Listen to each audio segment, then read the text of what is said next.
Y entre las novedades del séptimo arte, debo decir, o empezar más bien con una frase que me pareció muy interesante sobre este tema, y es que se trata de una historia no de salvar al mundo, sino de saber sobrevivir en él. Y luego de esa frase, le digo que se trata de la película Batman. Y no solo de la película Batman, sino de la secuela que ya está preparada para llegar a nuestros cines, y es esa. No con Christian Bale, no con ese que usted conocía, no, con Robert Pattinson. Ni Ben Esa que Affleck. disfrutamos en su momento, exacto. Esa que disfrutamos en su momento, esa primera película que sí, larga, tiene sus momentos un poquito lentos, pero para mí un gran deleite Buena de versión. lo que es cinematográfico con esta película de Robert Pattinson. Algo que ha llamado muchísimo atención de lo que tiene que ver con esta secuela es el reparto, el cast que se suma, no solo aquel que disfrutó del spin-off de la serie con Colin Farrell, que estaba haciendo del pingüino, que lloraron, se gozó, se perdió, todo lo que uno se enamoró de ciertos personajes, pero mostrándote que al final del día era un villano. Tenía que acabar como acabó. No que te endulzara el corazón, sino todo lo contrario, que te amarregara un poquito más en esa historia y que tú no entendieras, pero sí te acordaras del villano que es él. Así como en la primera película se presentó que venía el Joker, que en este caso es bien oscuro, es para que sea tan grotesco que tú digas, wow, ¿Cuál es tu ¿qué Joker fue lo que le favorito? pasó? Mi Joker favorito, el de Heath Ledger, por mucho. Sin duda. Por mucho, la verdad que ese trabajo... No, y decir... Wow. No, con Pero el Jack maquillaje yo no Nicholson, veía no. eso. Jack Nicholson. Nicholson hizo un gran trabajo también, pero yo creo que Heath Ledger demostró que se vivió tanto el papel que hasta sufrió de lo que le trajo Sí. secuelas a ese papel. Y además conocer un poquito de la historia detrás, de la preparación que tiene y el cuidado que hay que tenerle también a trabajar con ciertos métodos actorales que no siempre te funcionan o sí te pueden funcionar. Y hay que recordar que Joaquín Phoenix, incluso cuando él recibió su Buenísimo. Oscar de presentar y representar al Joker, justo le agradeció a Heath Ledger, que eran amigos, y cómo él, las vueltas que da la vida, que le tocó interpretar al Joker desde otro punto de vista, totalmente diferente, pero sí encarnarse en esa piel que en su momento, le llevó la vida a su amigo.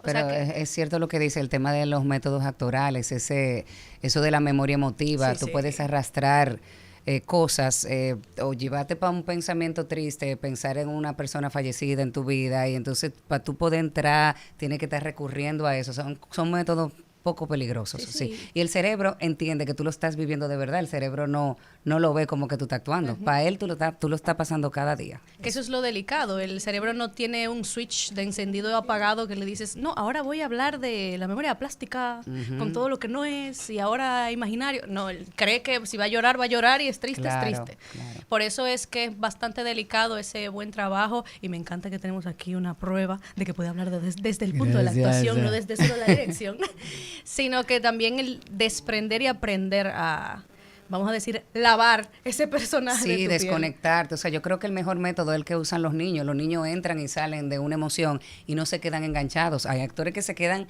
ahí, enganchados en el personaje. Entonces hay que aprender a hacer eso para no quedarte como le ha pasado a muchos. Enchufado. O sea, sí, exacto.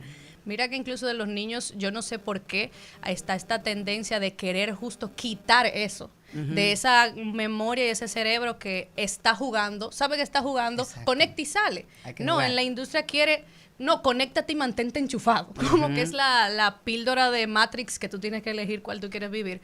Pues en este caso, sí yo creo que tendríamos que aprender más de esa mente que funciona de esta manera al momento de hablar de personajes con tanto peso como lo tienen, por ejemplo, el Joker en este caso, que es alguien, yo siempre lo digo, cómo tú interpretar a una persona que no tiene moral, Exacto. básicamente. Y tú no puedes, cuando vas a hacer un personaje, tú no puedes juzgarlo, el Es personaje. O sea, es simplemente lo que es y punto. Porque mira, hablando de juzgar, uno de los, de parte del cast que se suma, Sebastian Stan, entra como Dos Caras. Este otro villano que también resulta que todo el mundo se identificaba porque todo lo bueno, que el lado del policía, lo galán, lo que tiene que hacerse la justicia, pero se enfrenta con una decisión de, ok, me pasa este accidente y ahora dudo de todo y soy el malo, ahora te juzgo en base a una moneda, ¿cuál te saca? ¿Cola o cara? Wow.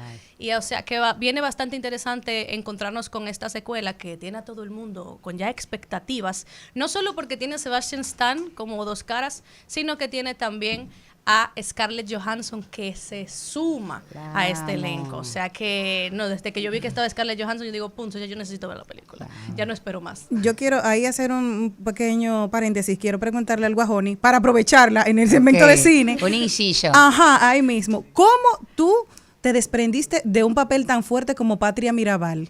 Por las siguientes razones en Mariposa de Acero. Tú como madre, tú como dominicana, tú como mujer, tú como vivir la experiencia con los hijos de ella, porque tuviste la oportunidad de conocerlos. Y entonces tú decías, ¿cómo tú te pudiste desprender de ese personaje que todos los años, como decía Dede, es una herida que no le cerró? Sí. Porque siempre tiene que recordarlo. ¿Cómo fue en tu caso como actriz? Ay, Dios mío, hacer ese personaje, imagínate, no es lo mismo hacer un personaje creado que un personaje que existió. Entonces yo hablaba con los hijos todos los días y, ven, para que conozca a la nieta que no nació ahora. O sea, yo estaba como con ellos, como familia.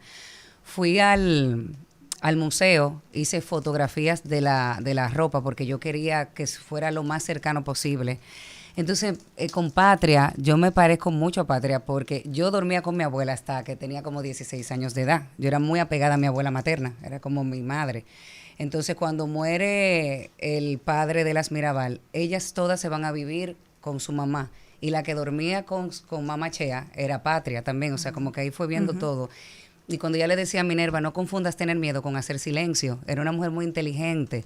Lo que pasa es que ella le hablaba desde tener como prudencia, no de tener miedo.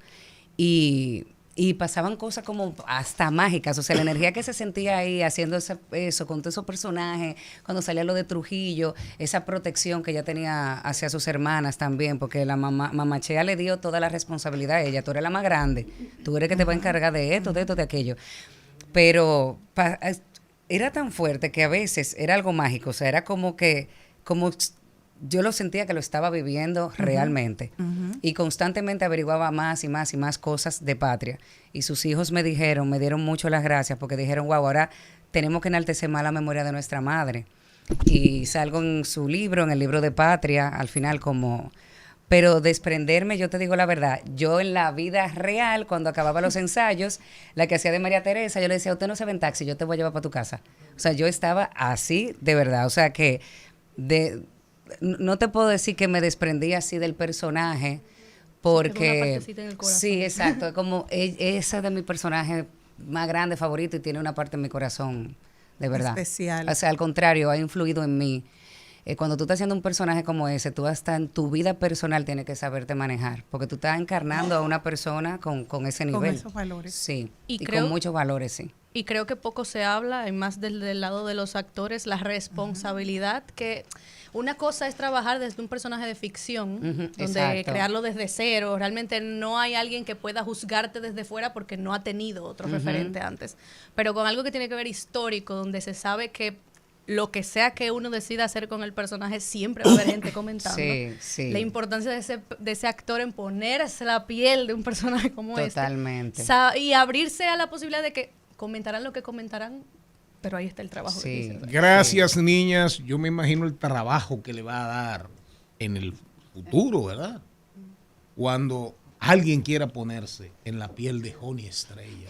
Ay, Dios mío. Cuando no sea polvo de estrella, sino historia grata de la cinematografía dominicana.